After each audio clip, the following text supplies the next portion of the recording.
আজকে আমি আপনাদেরকে শোনাবো এক গাছের জীবনের ঘটনা, যার জীবন কেটেছে গাছ কেটে এবং রস আহরণ করে। বিশেষকালে শীতের বেলাতে খেজুর গাছ কাটতো এবং তা থেকে রস আহরণ করত, এবং গরম বেলায় তাল গাছ সহ অনেক ধরনের গাছের সঙ্গেই ছিল তার এক অদ্ভুত যোগাযোগ। আমার নানার মুখ থেকে শোনা একটি ঘটনাটি ঘটেছিল তারই এক ভাইয়ের সঙ্গে, এবং যে একজন গাছই ছিল, এবং সে গাছ কেটেই তার সংসার চালাতো। তার পরিবারে তিনিই ছিলেন সব থেকে বড় সন্তান, যার কারণে পরিবারের আয় রোজগার তার উপরে অনেকটা নির্ভরশীল ছিল। তার বাবা পেশায় ছিলেন একজন কৃষক, আর অন্যান্য ভাই বোন এবং পুরো পরিবারের ভরণ পোষণের জন্য তাদের দুই বাপ ছেলেরই কাজ করতে হতো। সে গাছির কাজ বেছে নেয়। আমার সেই নানার নাম ছিল জাফর, যে কিনা একজন গাছি ছিল, এবং তার সঙ্গে এমন এক অলৌকিক ঘটনা ঘটে। এক ভিন্ন জগতের মাকলুকাতের সঙ্গে তার পরিচয় হয়, যে মাকলুকাতটি তার সঙ্গে এক অভূতপূর্ব সম্পর্কে জড়ায়। এবং শুরুতে নানা সেদিনকে গাছে সেই রস পাড়তে গিয়ে সেই জিনিসটার সন্ধান পায়, এবং কিভাবে তার সঙ্গে পরিচয় হয়েছিল, কিভাবে বা তাকে এই জগতে নিয়ে আসলো, এবং সে নিজে অন্য একটা জগৎ থেকে ঘুরে আসলো, সেই অভূতপূর্ব ঘটনাটি আজকে আমি আপনাদের সঙ্গে শেয়ার করব। আসসালামু আলাইকুম দর্শক, সকলে কেমন আছেন? স্বাগত জানাচ্ছি দ্য মেগাবক্স প্রাইমের নতুন আরও একটি এপিসোডে। প্রতিদিনকার মতো কণ্ঠে আমি আরজে ইমরান আপনাদের সঙ্গে আছি, এবং আপনারা দেখছেন দ্য মেগাবক্স প্রাইমের ভিডিওগুলো ভালো লাগলে অবশ্যই আমাদের চ্যানেলটাকে সাবস্ক্রাইব করে রাখবেন। সেই সঙ্গে আপনি যদি আপনার জীবনের ঘটনা আমাদেরকে শেয়ার করতে চান, আমাদেরকে ইমেল করতে পারেন। আমাদের ইমেল অ্যাড্রেস এবং ফেসবুক পেজের ঠিকানা এই ভিডিও ডিসক্রিপশনে পেয়ে যাবেন। আর আপনি যদি এখন পর্যন্ত আমাদের চ্যানেলটাকে সাবস্ক্রাইব না করে থাকেন, তাহলে অবশ্যই সাবস্ক্রাইব করে রাখুন। তাহলে চলুন আর বেশি কথা না বলে আমরা সরাসরি চলে যাব জীবন গাছির জীবনের ঘটনায়। ঘটনাটি আজকে থেকে প্রায় 30 বছর আগের ঘটনা। সেই সময়টার গ্রাম এখনকার গ্রামের মতো এতটা উন্নত ছিল না, এবং মানুষজনের বসবাস এত ঘন ছিল না। তখন মানুষজন বসবাস করতো অনেক দূর দূরে। একটা পাড়ার ভিতরে দেখা যেত মাত্র গুটি কয়েক বাড়ি ছিল, আর সকলে দূরে দূরে বসবাস করত। আমার সেই নানার বাড়িটি পাড়া থেকে একটু দূরে, সামান্য একটু দূরে একটা ভিটার ওপরে ছিল, এবং সেটা রাস্তার সাথে ছিল। তারপর দ্বিখণ্ডিত শুধু মাঠ আর মাঠ, মাঠের পর মাঠ, এই প্রান্ত থেকে ওই প্রান্ত চলে গিয়েছে। মাঝখানে একটি খাল ছিল, এবং খালের উপরে ছিল ছোট্ট একটি কালভার্ট। সেই কালভার্টের ওপর দিয়ে মানুষজন এই পাশ আর ওই পাশ যাতায়াত করত। খালের ওই পাশে, মানে যে সাইডে মূলত হচ্ছে আমার নানার বাড়ি ছিল, সেই বাড়ি থেকে একটা রাস্তা সোজা মাঠের দিকে চলে গিয়েছে, ক্ষণক্ষণে কাঁচা রাস্তা। সেই রাস্তার দুই ধারে ছিল সারি সারি বিস্তর খেজুর গাছ, এবং সেই গাছগুলোর এই প্রান্ত থেকে ওই প্রান্তে তাকালে শুধুমাত্র গাছ ছাড়া আর কিছুই দেখা যেত না।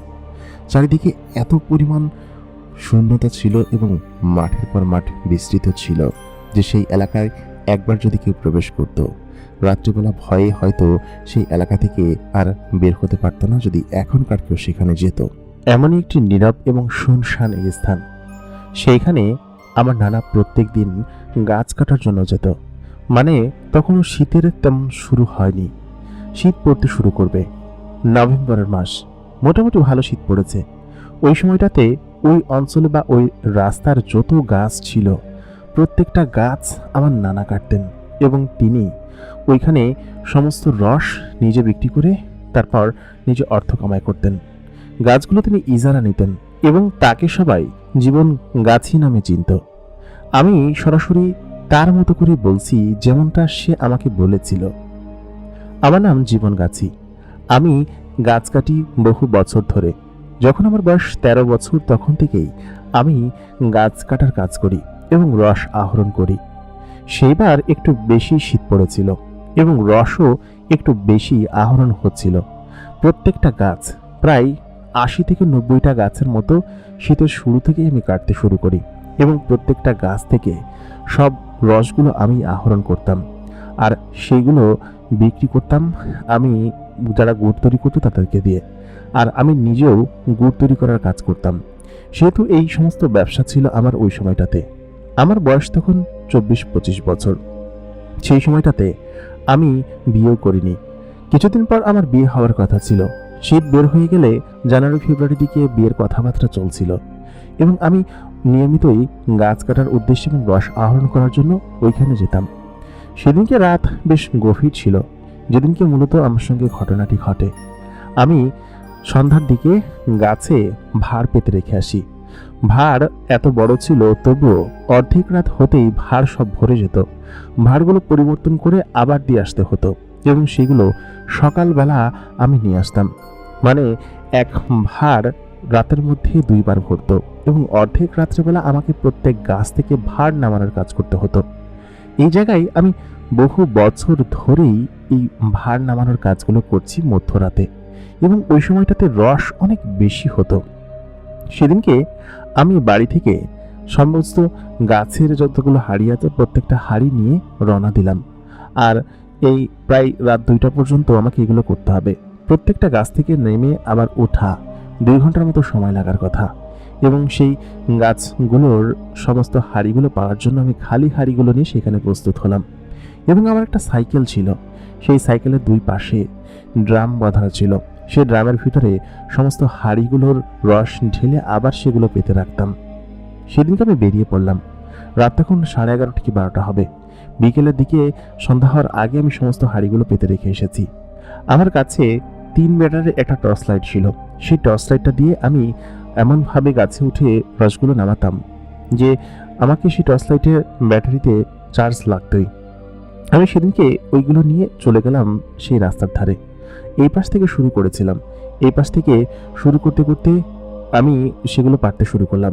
পরে চিন্তা করলাম যে না, আসার পথে তো পুরো ড্রাম ভরে যাবে, সেই ক্ষেত্রে আমাকে 2বার টেনে ওদিক থেকে নিয়ে আসতে হবে। তার থেকে বরঞ্চ আমি একদম শেষ মাথায় চলে যাই।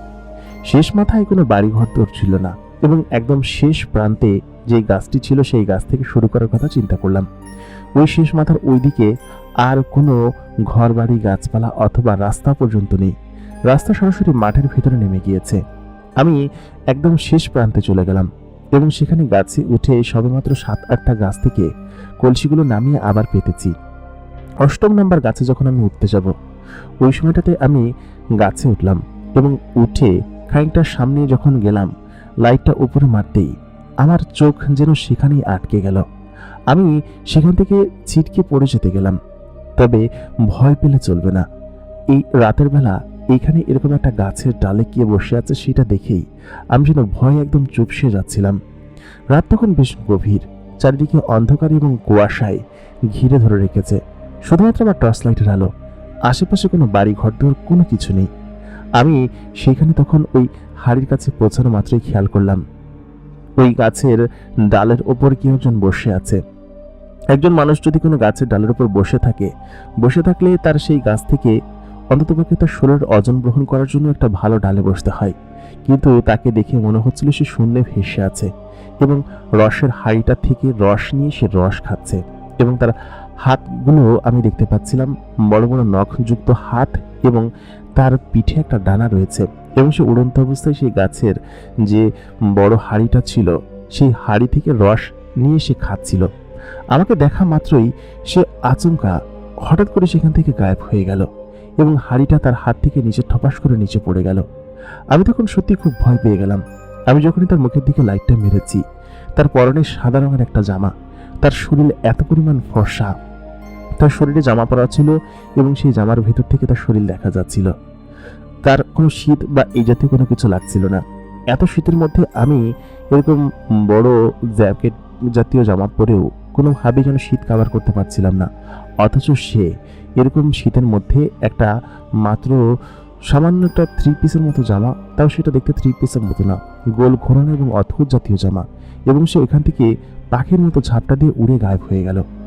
এটা দেখে আমি খুব ভয় পেয়ে গেলাম। মেয়েটার চেহারা ছিল অত্যাধিক রকমের সুন্দরী।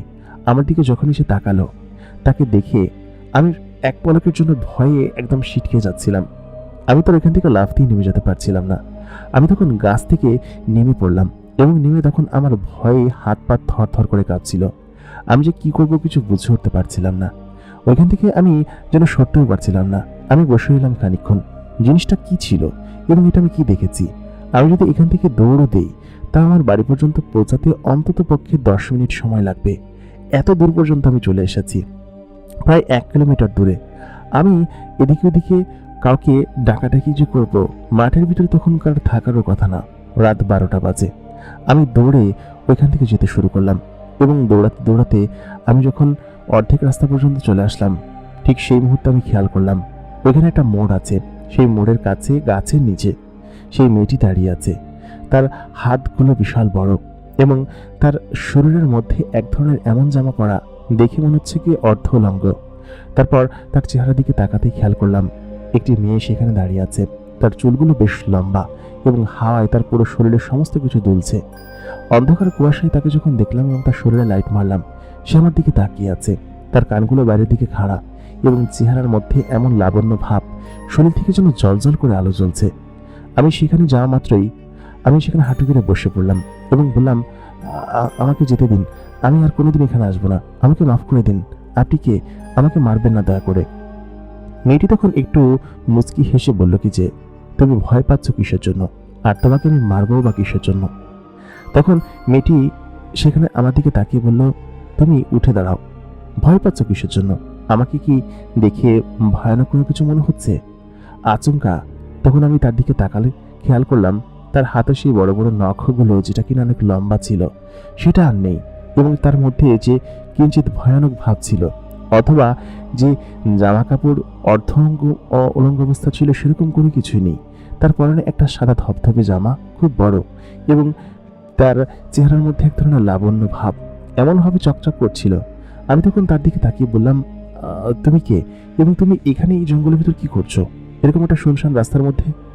মেয়েটি তখন আবার খিলখিল করে হাসতে লাগলো। তখনও আমি সেখানে থা হয়ে দাঁড়িয়ে আছি, কারণ আমার আর কোনো কিছু করার নেই। আমি এখান থেকে যেতেও পারবো না। আমাকে যে কোনো মুহূর্তে এই প্রেতনিটা ধরে একদম কোথায় যে নিয়ে যাবে কিছু বুঝে উঠতে পারছিলাম না। মেয়েটি তখন আমার দিকে পা বাড়াতে শুরু করলো। তার শরীরে ছিল একটা অদ্ভুত সুঘ্রাণ। আমি তাকে দেখে বললাম, আপনার কি ভয় লাগছে না? মেয়েটি উত্তর দিল, ভয় লাগবে কিসের জন্য?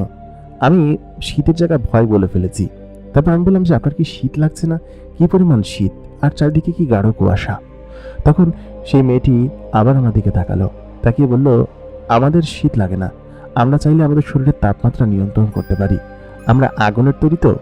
সে যখন বলে উঠল, আমরা আগুনের তৈরি, তখন আমার বুঝতে একটু বাকি রইল না যে তারা মানুষ নয়, তারা হচ্ছে জিন, এবং তারা আমার পেছনে পড়েছে। এর আগে জিনের আচরণ সম্পর্কে অনেক কিছু অনেকের কাছে গল্প শুনেছি, তবে আজকে এরকম একটা ঘটনার সাক্ষী হব সেটা কখনো কল্পনাও করতে পারিনি। আমি তখন বললাম যে, আমাকে ছেড়ে দিন, আমি কোনো কিছু করিনি, আপনি একটা জিন আমি বুঝতে পারছি, তবে আমাকে কেন আচর করেছেন?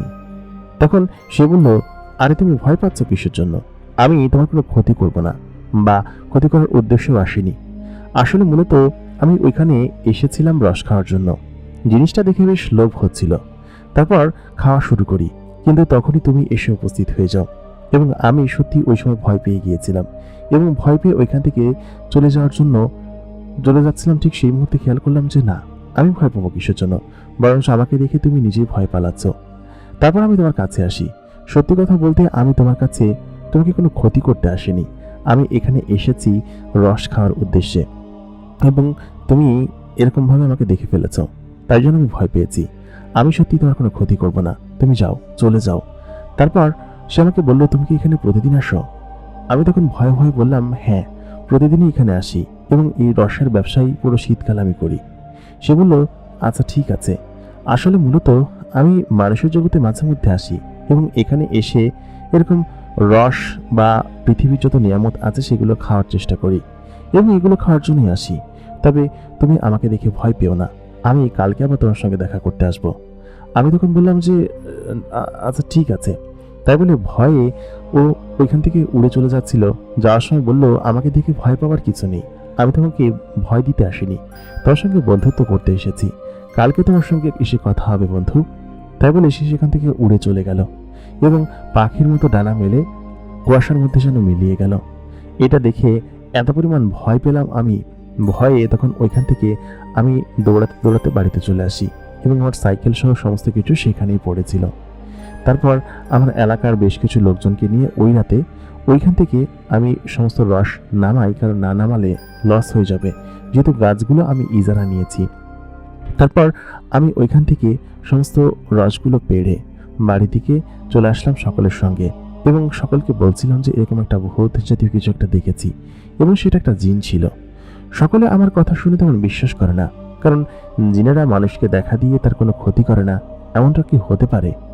আশেপাশের চাচাতো ভাই যারা ছিল তারা এটা শুনে বিশ্বাস করলো না, কারণ তারা তোর কোনো ক্ষতি করেনি, তোকে কোনো কিছু করেনি, তোকে বন্ধু বানিয়ে এখান থেকে চলে গেল, মিথ্যা কথা বলছিস তুই। কেউ আমার কথা বিশ্বাস করলো না। আমি বললাম আচ্ছা ঠিক আছে, কারোর বিশ্বাস করতে হবে না, কালকে থেকে আমি একাই যাব, আর তোরা যদি না যেতে চাস তাহলে যাস না। তারপর ওরা পরের দিন থেকে বললো কি যে আজকে তো তোকে সাহায্য করার জন্য গিয়েছিলাম, কালকে থেকে আমরা যাবো না। ওদের মধ্যে এক প্রকার কথা কাটাকাটি হলো, এবং আমি ওইখান থেকে চলে আসলাম ওদের বাড়ি থেকে। দিনের বেলাতে আমরা বসে এক জায়গায় গল্প করি, তারপর আমাদের বাড়িতে রস জাল দেওয়া হয়, তো ওইখানেই মূলত হচ্ছে গিয়ে গল্পগুলো করছিলাম। বাড়িতে এসে তখন আমি ওদেরকে রস জাল দিয়ে গুড় তৈরির সমস্ত প্রসেস করছিলাম। পুরো শীত জুড়ে আমার এই একই ব্যবসা ছিল, এবং এগুলোই করতাম। আজকে রাত্রেবেলা যাবো কিনা সেটি চিন্তা করছিলাম, নাকি একদম সকাল সকাল যাব, কারণ গ্রামের রাত বেশ গভীর হয়, আর ওই মাঠের ভিতরে কোনো মানুষজনকে পাওয়া যাবে না, চিল্লায় মরে গেলেও কাউকে পাওয়া যাবে না। সেই কথা চিন্তা করে আমি ভাবলাম যে না, আমার ব্যবসা ক্ষতি হয়ে যাবে, এবং একদিন রস না ইয়ে করলে, গাছ তো ভাড়া নিয়েছি, রসগুলো নষ্ট হবে, নিচে পড়ে যাবে। চিন্তা করলাম যাই। তারপর ভয়ে ভয়ে সেদিনকে রাত্রেবেলা রস পাড়তে গেলাম, এবং সাইকেল এবং ড্রাম সহকারে নিয়ে গেলাম, যাতে করে আমি ওইখান থেকে রস পেড়ে সাথে সাথে নিয়ে আসতে পারি তাড়াতাড়ি। আমি একদম শেষ মাথায় যাবো কিনা চিন্তা করছিলাম, পরে ভাবলাম যে যাই, আর সে থাকলে থাকুক, কারণ সে তো আমাকে বলেছে যে সে আমার সঙ্গে বন্ধুত্ব করতে চায়। আমি বেশ সাহসী ছিলাম, এবং সাহসী না থাকলে কি কেউ এত রাত্রেবেলা এরকম বড় ফাঁকা রাস্তার ভিতরে এসে রস আহরণ করে? আমি এসে রস পাড়ছিলাম, অর্ধেক কেবলটা পেরেছি আর কি, এবং সমস্ত কিছু পাড়ার পর যখন একটা ড্রাম ভরে গেছে, আমি দুই পাশে ব্যালেন্স করে রাখতাম। একটা ড্রামের অর্ধেকটা প্রায় ভরে উঠেছে, অন্য পাশেগুলোতে রাখতে লাগলাম। ওই মুহূর্তে আমি ড্রাম ঠিক করছিলাম এবং সাইকেল পার্ক করছিলাম, মানে দাঁড়া করে রাখছিলাম। হঠাৎ করে পেছন থেকে সেই সুঘ্রাণটা আমি পেলাম, এবং দেখলাম কুয়াশার মধ্যে থেকে হেঁটে আসছে সেই মেয়েটি, যাকে কিনা গতকাল আমি দেখেছি। সে আমাকে বলল, কি ব্যাপার জীবন, তুমি কি করছো, আজকেও রস পাড়তে এসেছো? সে সামনে আসলো, এবং আমি বললাম আপনি? সে বলল কি যে হ্যাঁ আমি এসেছি, আমার নাম আপনি না, আমার নাম জাহানারা।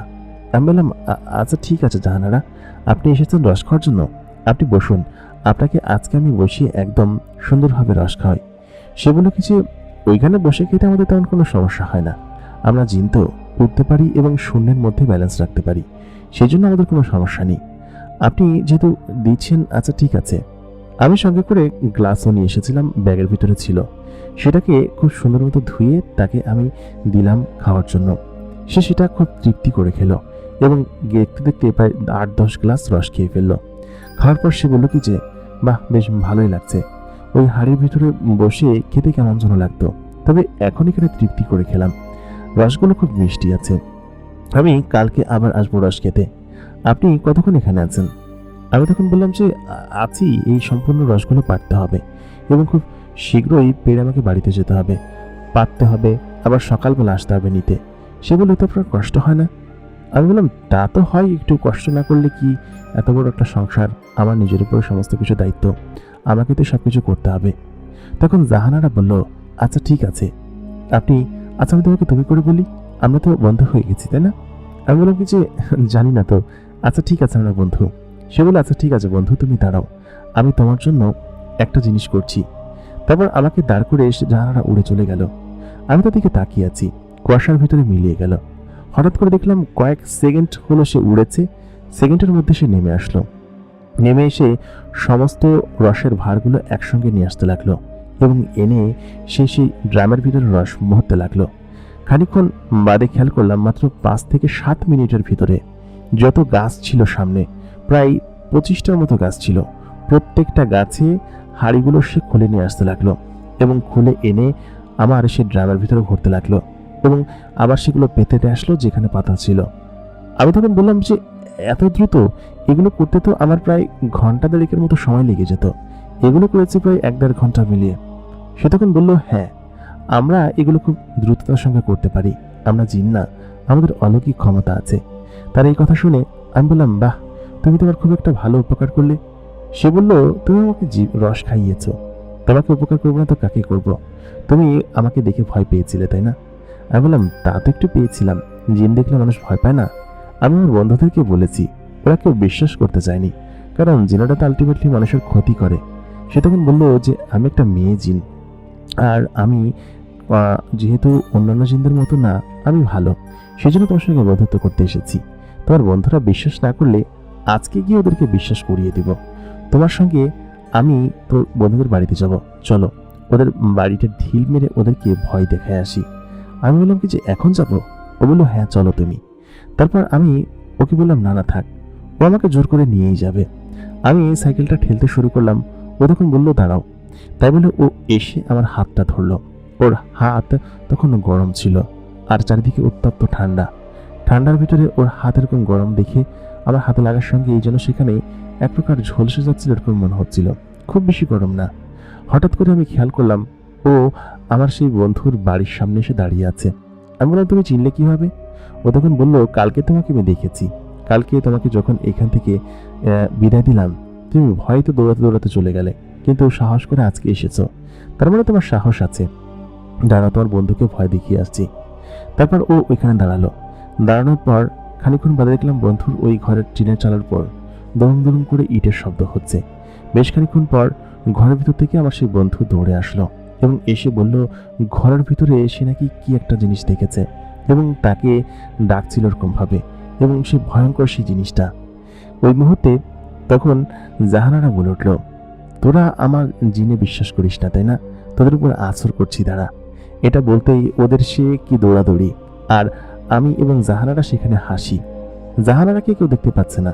জাহানারা বললো, তোমাকেও কেউ দেখতে পাচ্ছে না, আমি তোমাকে অদৃশ্য করে রেখেছি। আমি বললাম, কি বলছো তুমি এসব? এই সমস্ত কিছু তুমি পারো?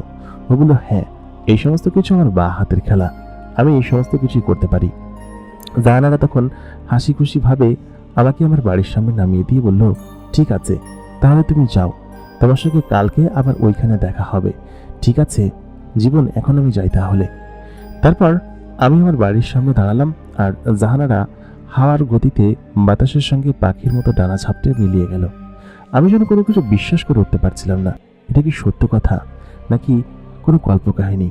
আমি বাড়িতে আসলাম, এসে রসগুলো জায়গা মতো রাখলাম, রাখার পর সেগুলো সকালবেলা জাল দিতে হবে, আর সকালে গিয়েও ভাঁড় নিয়ে আসতে হবে। সকাল 9-10টার দিকে ভাঁড়গুলো নামাই আমি।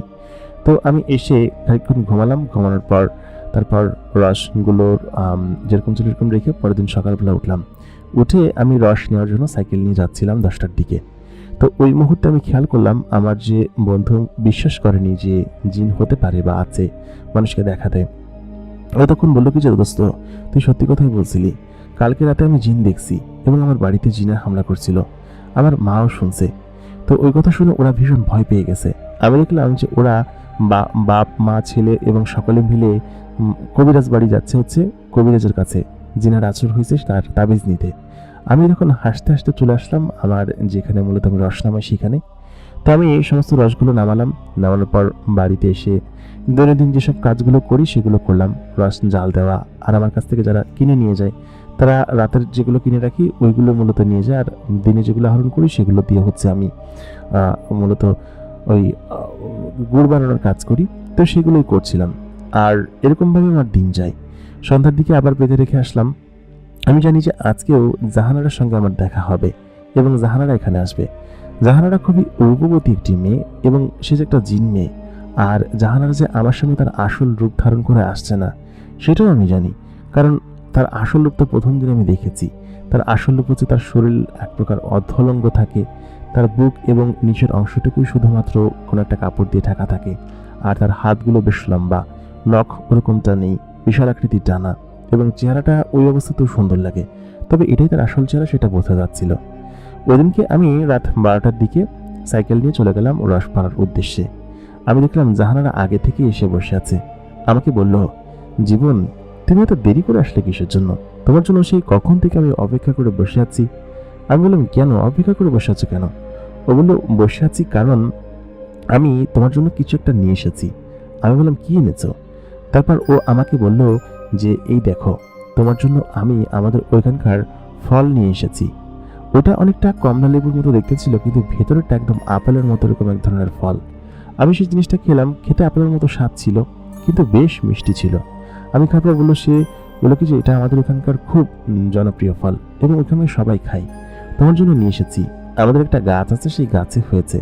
আর তোমার জন্য আমি আমাদের ওইখানকার একটা উলের পোশাক নিয়ে এসেছি, যেটা কিনা আমাদের ওইখানকার পশুর চামড়া দিয়ে বানানো হয়।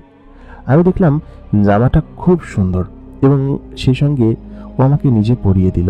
খুব শীত ছিল, আর আমি যেহেতু গরিব ছিলাম ওই সময়টাতে, এই ছেঁড়া জামা কাপড় পরেই বছর পর বছর পার করে দিচ্ছিলাম। তো ও আমাকে ওই জামাটা উপহার দিল এবং সত্যি কথা ভাই, জামাটা যেরকম পাতলা ঠিক সেরকম মজবুত, কিন্তু ওইটা পরলে শরীরের ভিতরে একদম গরম ছুটে যায় এরকম অবস্থা। এবং মাথার ওপরে যে টুপিটা ছিল সেটা পরলে একদম মনে হয় যে শরীর উত্তপ্ত হয়ে উঠেছে। এবং ও বলল আমাদের ওইখানে শীতের সময় এই জামাগুলো পরে। আমাদের ওইখানে তো এখন শীতকাল না, অন্য কাল। আর আমরা যেহেতু আগুনের তৈরি, আমরা আমাদের শরীরের তাপমাত্রা নিয়ন্ত্রণ করতে পারি। তবে তোমার জন্য এটা আমি বানিয়ে নিয়ে এসেছি, পশুর চামড়া দিয়ে বানানো হয়। আমাদের এখানকার শীত আরো বেশি ভয়ঙ্কর, সেখানে তুমি গেলে একদম জমে একদম মারাই যাবে। এখানে তো কোনো শীতই নাই, এটা কোনো শীতের মধ্যে পড়লো। আমাদের ওইখানে অনেক শীত পড়ে। আমি বললাম তোমরা কোথায় থাকো? সে বললো এই তো দক্ষিণ অঞ্চলের এদিকে, আমরা এদিক থেকে আসি। আমি তখন বললাম আচ্ছা জাহানারা, তুমি যে একটা পরী, তুমি আমার মতো একজন মানুষের সঙ্গে কেন দেখা দিলে? বাবার সঙ্গে কেন গল্প করলে? আমার সঙ্গে কেন বন্ধুত্ব করলে? জাহানারা বলল তোমাকে আমার খুব ভালো লাগে, তুমি মানুষ হিসেবে খুব ভালো।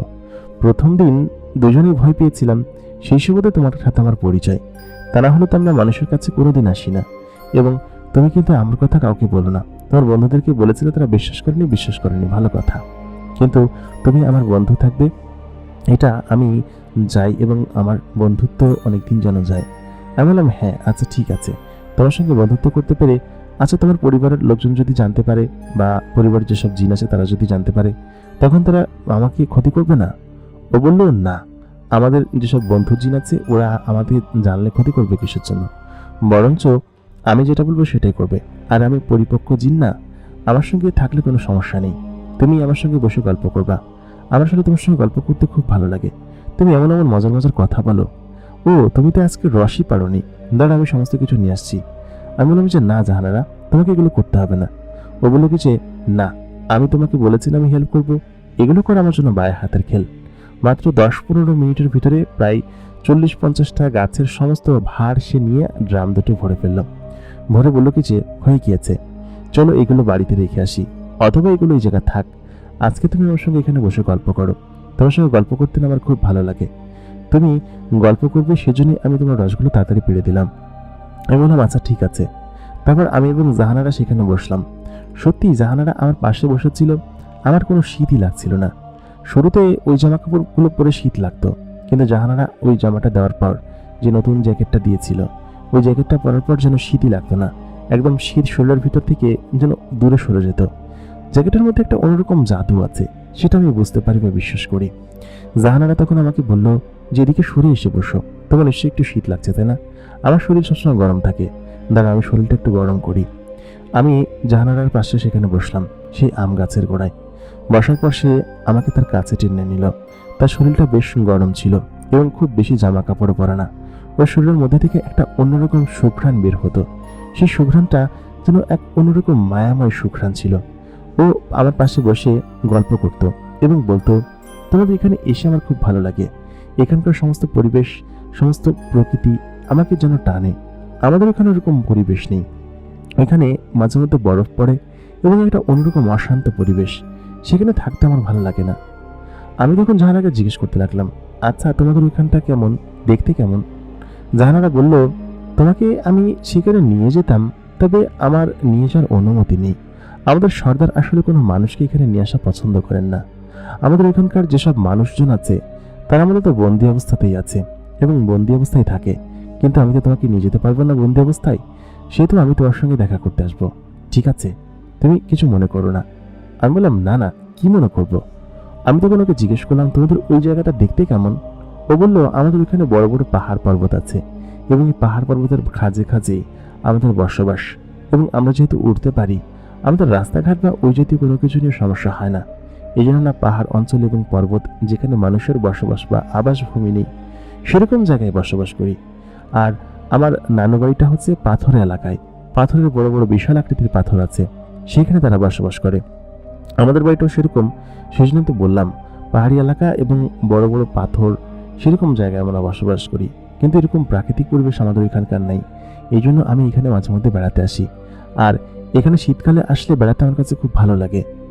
ও তখন এগুলো বলতে আমি খুব খুশি হয়ে গেলাম। বললাম আচ্ছা ঠিক আছে, তোমাকে আমাদের বাসায় আমি ইনভাইট করব, আমার বাসায় তুমি যাবে। ওইখানে গেলে আমার আম্মা খুব সুন্দর পিঠা বানায়। শুধু কি পিঠা, চিতই পিঠা, শাক পিঠা, তারপর হচ্ছে ভিজানি পিঠা, অনেক ধরনের পিঠা বানাতে পারে। আমাদের তো নতুন ধান উঠেছে, এখন তো নবান্নের সময় নতুন চালের গুঁড়ো হয়। আমি তোমাকে একদিন ডাক দিলে তুমি আসবে আমার বাড়িতে? সে বললো অবশ্যই আসবো, আসবো না কেন। আমি বললাম না, এখানে এসে খাওয়া দাওয়া করতে আমার খুব ভালো লাগে। আমি না কখনো কোনো মানুষের বাড়িতে খাইনি, তুমি আমাকে তোমার বাড়িতে খেতে নিয়ে যাবে? ও খুব খুশি হয়ে গেল এবং খুব উচ্ছ্বাসিত মুখে আমার দিকে তাকালো। আমি বললাম কি যে হ্যাঁ, তোমাকে নিয়ে যাব, আমি তোমাকে বললে সেদিনকে এসো, ঠিক আছে? ও বললো আচ্ছা ঠিক আছে, আমি অপেক্ষা করব। তারপর জিজ্ঞেস করলাম তুমি কি খাও? ও বললো আমি সব ধরনের খাবারই খাই, আমার খাবারের কোনো সমস্যা নেই। তোমরা মানুষের যেসব খাবার খাও সেগুলো রেধো, তবে আমরা লবণ খাই না, খুব কম লবণ খাই। তুমি লবণ খাবার একটু কম দিও, ঠিক আছে? আমি বললাম আচ্ছা ঠিক আছে, আম্মাকে বলে দিব। আর ও তখন বললো আম্মাকে তুমি কি বলে পরিচয় করিয়ে দিবে আমাকে? আমি বলবো যে আমার এক বান্ধবী আছে, তবে এটা ভুলে কখনো বলবো না যে তুমি একটা জিন। বললে তারা নিশ্চয়ই খুব ভয় পাবে। ও তখন হেসে দিল এবং আমি ওর পাশাপাশি প্রত্যেকদিন বসে এরকম গল্প করতাম। এই যে যতগুলো কথা বললাম, এটা একদিনের গল্পের কথা না, বরঞ্চ অনেক দিনের গল্পের কথা। এবং আমি তার সঙ্গে পরিচিত হয়েছিলাম পৌষ মাসে। পৌষ মাস তখনও পড়েনি, পৌষ মাস পার হলো, মাঘ মাস পার হলো, ফাল্গুন মাস পড়লো। সে সময় শীত খুব বেশি একটা নেই, আস্তে আস্তে কমতে শুরু করেছে এবং গাছও খুব বেশি একটা রস হতো না। তো ওই সময়টাতে কিন্তু রাত্রেবেলা আমার যাওয়া পড়তো না আর কি। কিন্তু ও প্রত্যেকদিন এসে আমাকে ডাক দিত। আমি যখন ঘুমিয়ে থাকতাম, আমাদের এ পাশে একটা ছাপড়ার মতো ঘর ছিল, সোনের ঘর, সেই সোনের ঘরে আমি শুয়ে থাকতাম। আমাকে তখন জানারা বলতো কি যে শোনো জীবন, তাড়াতাড়ি বের হয়ে আসো, আজকে তোমার সঙ্গে কথা আছে। আমি তখন বলতাম কি কথা? ও বললো কি যে আসো তো, তোমার সঙ্গে কথা আছে। তো ও যেহেতু খুব সুন্দরী একটা মেয়ে ছিল, আমি শত চেষ্টা করেও ওর কাছ থেকে নিজেকে কখনো দূরে সরাতে পারিনি। এটা আমার মনের মধ্যে গেঁথে ছিল, কেন আমি জানি না। আমি যখন প্রথম 1-1.5 মাস ওর সঙ্গে মিশতে শুরু করি, ও প্রত্যেক দিন এসে আমাকে হেল্প করতো গাছ থেকে রস নামাতে এবং ওদের এখানকার গল্প বলতো, ওরা কি করতো, কি খেত, ওদের জিনারা দেখতে কেমন, এই সমস্ত গল্পগুলো আমার সঙ্গে করতো এবং আমাকে বলতো যে আমি ওইখান থেকে তোমার জন্য এই জিনিস নিয়ে এসেছি। প্রায় প্রায় দিন আমার জন্য এটা ওটা নিয়ে আসতো এবং বলতো যে আমি তোমার সঙ্গে সারা জীবন থাকবো এবং তোমার সঙ্গে গল্প করব। এটাই যেন আমার কাছে খুব আনন্দের বিষয় ছিল। আমি তখন যুবক, আমি শত চেষ্টা করেও তাকে আমার প্রেমে পড়া থেকে বিরত রাখতে পারিনি। আমি তার প্রতি তার প্রেমে পড়ে গিয়েছিলাম। আমি জানি যে তার সঙ্গে কখনো মিলন আমার সম্ভব না এবং কখনো এটা সম্ভব হবেও না, কারণ তার সঙ্গে মিলন তো আমার সম্ভব হলে সে তো আগুনের তৈরি, আমি মানুষের মাটির তৈরি। আমি তাকে ভালোবেসে ফেলেছিলাম কিছুদিন যাওয়ার পরে, কিন্তু এই কথাটা আমি যে তাকে বলবো সেই সুযোগই আমি কখনো খুঁজে পাচ্ছিলাম না।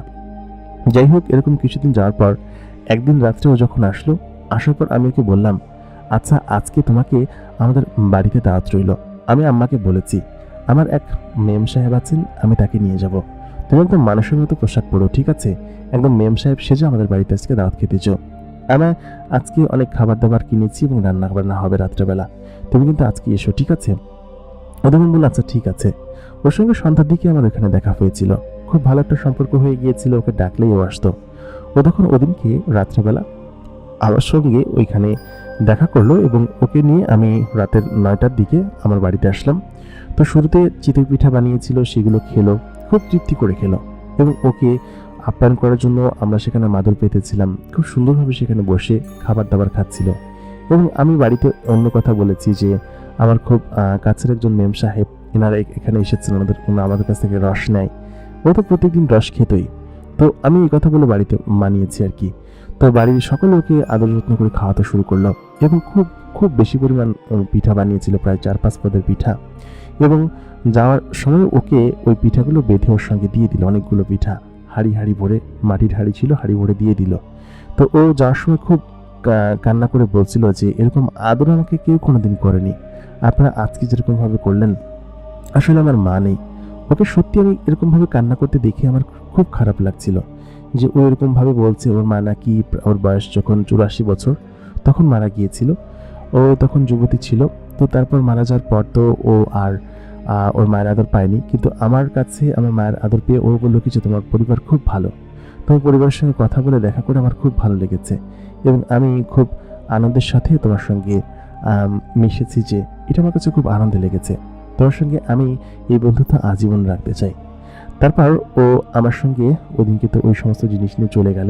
এর পরের দিন থেকে আমার সঙ্গে প্রত্যেক দিন দেখা করতো, আমার সঙ্গে গল্প করতো, আমার সঙ্গে এখানে ওখানে যেত। তারপর পৌষ মাঘ ফাল্গুন পার হলো, চৈত্র মাস পড়বে অবস্থা। তো ওই সময়টাতে আমি তো রস পাড়তে যেতাম না, ও প্রত্যেক দিন আমার সঙ্গে দেখা করতো, দেখা করে আমার সঙ্গে গল্প করতো। রাত্রেবেলা প্রায় দিনই আসতো, এসে আমাকে ডাক দিত। আমি ওইখান থেকে বের হয়ে আমাদের বাড়ির পেছনে যে গাছ ছিল, পুকুর পাট ছিল, সেখানে বসে ওর সঙ্গে গল্প করতাম। তো এরকম করে ওর সঙ্গে আমার সময় কাটতে শুরু করলো। তো আমি এতদিন ধরে ওকে আমার ভালোবাসা বা এই জাতীয় কথা কখনো বলতে পারিনি, বা বলার মতো সময় সুযোগ কখনো হয়ে ওঠেনি ওর প্রতি আর কি। সেদিনকে আমি চিন্তা করেছিলাম ওকে আমার মনের কথাটা বলে দিব, কিন্তু সেদিনকে যে তার সঙ্গে আমার শেষ দেখা হবে সেটা আমি কখনো ভাবতেও পারিনি। সে আমাকে সেদিনকে বলল যে আমি আসলে এখানে আর কখনোই আসবো না, আমি মাঝে মধ্যে পৃথিবীর এক এক প্রান্তে গিয়ে সেখানে ঘোরাফেরা করি, কিন্তু এবার এখানে এসে 1-2 দিন থাকারই ইচ্ছা ছিল, কিন্তু তোমার সঙ্গে এসে একটা আলাদা রকমের বন্ধুত্ব হয়ে উঠেছে, এটা আমি সারা জীবনই রাখবো এবং মাঝে মধ্যে তোমার সঙ্গে আমি দেখা করতে আসবো। জীবন, আজকে আমি চলে যাচ্ছি, আবার কবে আসি না আসি সেজন্য যাওয়ার আগে তোমাকে আমি বলে গেলাম। এই কথা বলার পর আমার পরনের ভেতরে যেন একটা বাড়ি মেরে উঠল। আমার মনের কথা তখন যেন মনের ভেতরেই থাকলো। আমি সেদিনকে তাকে সেই কথাটা বলতে পারিনি, কারণ তাকে বললে সে কি মনে করবে, সে কি থেকে যাবে। আমি সেই কথা আমার মনের ভেতরেই চেপে রাখলাম। আমি তখন তাকে বললাম যে আমি তো তোমাকে পছন্দ করতে শুরু করেছি, কেন যেন তোমাকে আমার ভালো লাগে, হঠাৎ করে এরকম চলে গেলে। ও তখন আমার হাতে হাত রাখলো, হাত রেখে বলল, জীবন, আমি জানি তুমি আমাকে পছন্দ করো, কিন্তু আমার কিছু করার নেই, আমাকে এখনই চলে যেতে হবে। তোমার সঙ্গে আমি মাঝে মধ্যে দেখা করতে আসবো এবং তোমাকে আমি সমস্ত ধরনের হেল্প করব। যখনই বড় কোনো বিপদে পড়বে তখন তুমি আমাকে স্মরণ করবে এবং আমি তোমাকে যাওয়ার সময় আমার হাতে থাকা এই আংটিটি দিয়ে যাচ্ছি, এটা তুমি তোমার কাছে রেখো। আশা করি জীবনে কোনো জিনের দ্বারা তুমি বিপদে পড়বে না এবং যে কোনো বিপদে পড়লে তুমি আমাকে স্মরণ করো, আমি তোমার কাছে আসব। তাই বলে সে আমার দিকে তাকালো এবং সে আমার ঠোঁটের কাছাকাছি এসে আমাকে একটা চুমু খেলো।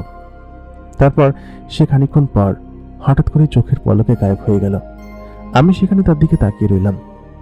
সে যে সেদিনকে গেল, তারপরে আমি তাকে কখনো ডাকিনি, কারণ তাকে ডাকে কি হবে, ডাকলে তো আমার নিজেরই কষ্ট হবে বা নিজে ব্যথিত হব। সেজন্য সেদিনের পর আমি আর তাকে কখনো ডাকিনি। তার দেওয়া সেই জিনিসপত্রগুলো এখনো আমার কাছে আছে এবং তার সেই হাতের আংটি এখনো, সেটা আমি খুব যত্ন করে রেখে দিয়েছি এবং আমি তাকে এখনো আগের মতোই পছন্দ করি এবং ভালোবাসি। তবে সে আর জীবনে আমার সঙ্গে কেন দেখা করতে আসেনি সেটা আমি জানি না। হয়তো তাদের কোনো নিয়ম আছে অথবা কোনো রেস্ট্রিকশনস আছে, যার কারণে হয়তো সে আমার সঙ্গে আর কখনোই দেখা করতে আসেনি। এই ঘটনাটি যখন আমাকে নানা বলেছিল তখন আমার সত্যি বিশ্বাস হয়নি যে এরকমটা কখনো হতে পারে নাকি। তখন সে আমাকে বলল যে আমি প্রায় 2 বছর যাবৎ বিয়ে করার জন্য রাজি হইনি। আমার বাড়ি থেকে আমার এক খালাতো বোনের সঙ্গে বিয়ে দেওয়ার জন্য অনেক হুটে পড়ে লেগেছিল, কিন্তু আমি রাজি হইনি। 2 বছর পরে আবার বিয়ে করেইনি। তারপর আমার নানা সেই জিনিসগুলো বের করে দেখালেন এবং দেখানোর পর আমি সত্যি বিশ্বাস করলাম যে না, কারণ ওই জিনিসটা ঠিক সে যেরকমভাবে বলেছিল ওরকমই। গায়ে দেওয়ার পরে শরীরের ভিতরে যেন আগুনের মতো জ্বলজ্বল করে, ভেতরে 1 ফোঁটা বাতাস অথবা শীত ঢোকে না, খুবই গরম এবং উত্তপ্ত থাকে।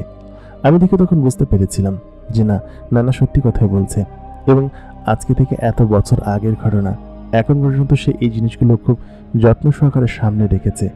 আমার কাছে তার ঘটনাটা শুনে সত্যি খুব ভালো লেগেছিল। প্রিয় দর্শক, আশা করি আজকের ঘটনাটি আপনাদের কাছে ভালো লেগেছে। যদি ভালো লেগে থাকে তাহলে অবশ্যই লাইক করবেন, কমেন্ট করবেন, শেয়ার করবেন, সেই সঙ্গে আমাদের চ্যানেলটাকে সাবস্ক্রাইব করে রাখবেন। এতক্ষণ কন্টেন্ট আমি আজ ইমরান আপনাদের সঙ্গেই ছিলাম এবং আপনারা দেখছেন দ্য মেগা বক্স প্রাইম।